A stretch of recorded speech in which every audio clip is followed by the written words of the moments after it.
Welcome back to the leaders talks friends. आज हम बात करेंगे एक उस टॉपिक के बारे में जो topic I think her individual इंसान के लिए बहुत इम्पोर्टेंट है। हर कोई आज के समय में खुश रहना चाहता है, इंजॉय करना चाहता है और हर कोई चाहता है कि उसको अगर लग्जरियस लाइफ मिलेगी तो खूब खुश रहेगा, खूब मज़े करेगा। कोई चाहता है कि मैं ये एम अगर हासिल कर लूँ तो मैं बहुत खुश रहूँगा, बड़े मज़े आएंगे। लेकिन दोस्तों, क्या ऐसा पॉसिबल है कि ये चीज़ें आपको खुश रख पाएंगी? जो भी आपने सोचा है, क्या वही लाइफ में हो जाएगा और आप खुश हो जाओगे? ये पॉसिबिलिटी है? मुझे लगता है नहीं। लाइफ में कुछ भी सिचुएशन आ सकती है, हो सकता है जो आपने ना सोचा हो वो आपके साथ हो रहा हो और तब आप कितने दुखी होते हो। उस समय में आप खुशी को एक चॉइस बनाते हो या खुशी को एक बाहर से आने वाली कोई चीज मानते हो?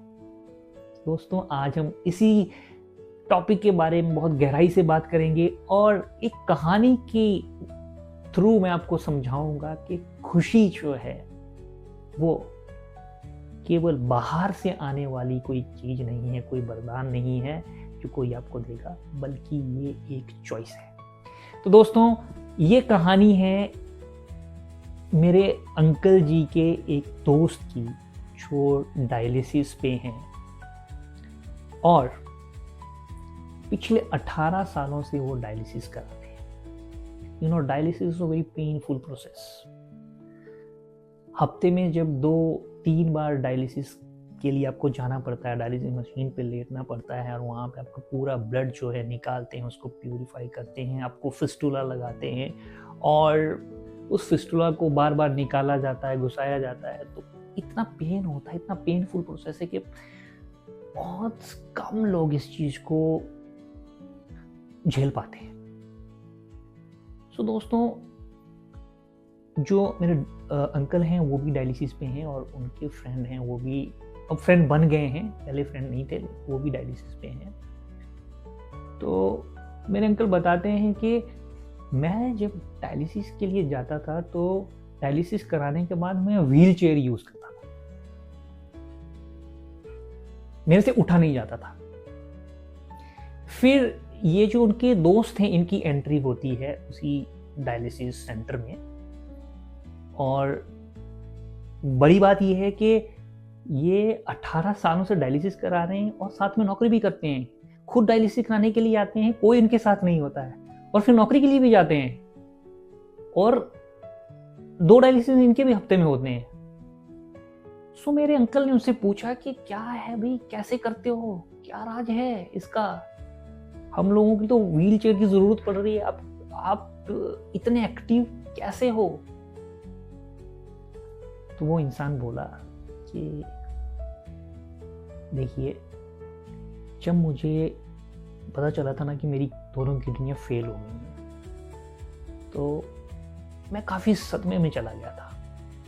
मुझे लगता था कि यार जिंदगी बहुत बुरे मोड़ पे आ गई, अब सर्वाइवल बड़ा मुश्किल है। तो 3-4 दिन तो मेरे ऐसे गए हैं कि मतलब समझ ही नहीं आया कि मैं क्या करूं जिंदगी के साथ, मेरे साथ ऐसा हुआ क्यों। लेकिन फिर बोले मैंने सोचना स्टार्ट करा कि अगर जिंदगी अब ऐसे ही चलनी है, बिना किडनी की ही चलनी है, डायलिसिस भी चलना है, तो यार फिर दुखी क्यों रहूं?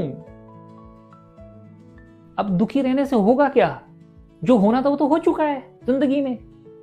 अब दुख को अगर रोता हुआ चलूंगा, गाता हुआ चलूंगा, तो उसका मुझे फायदा मिलेगा क्या? बोले तब से मैंने एक नई शुरुआत करी और मैंने बोला कि आज से कभी भी दुखी नहीं रहूंगा, खुश रहूंगा, कुछ भी हो जाए।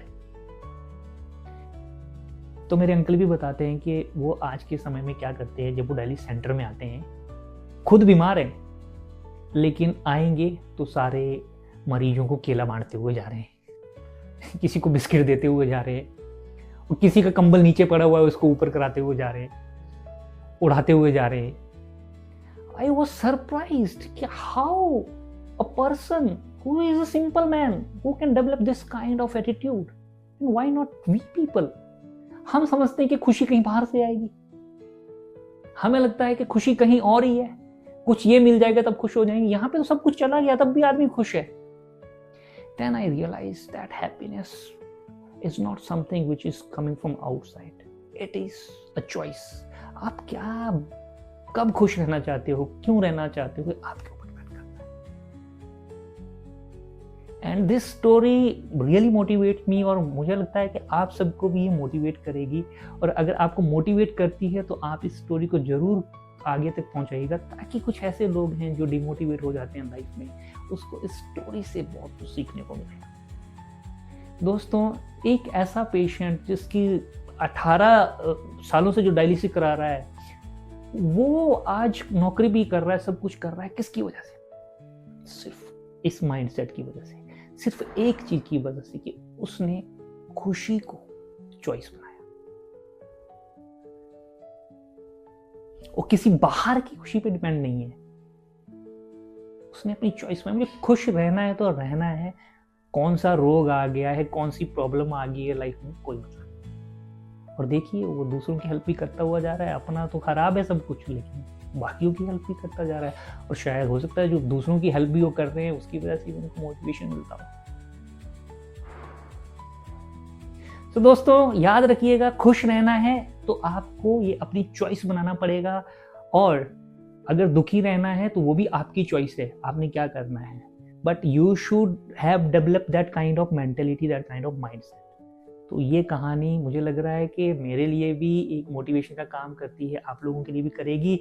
कुछ इस तरह की और कहानियों के बाद मिलेंगे अगली वीडियो में। तब तक दीजिए इजाजत, bye bye, take care, see you.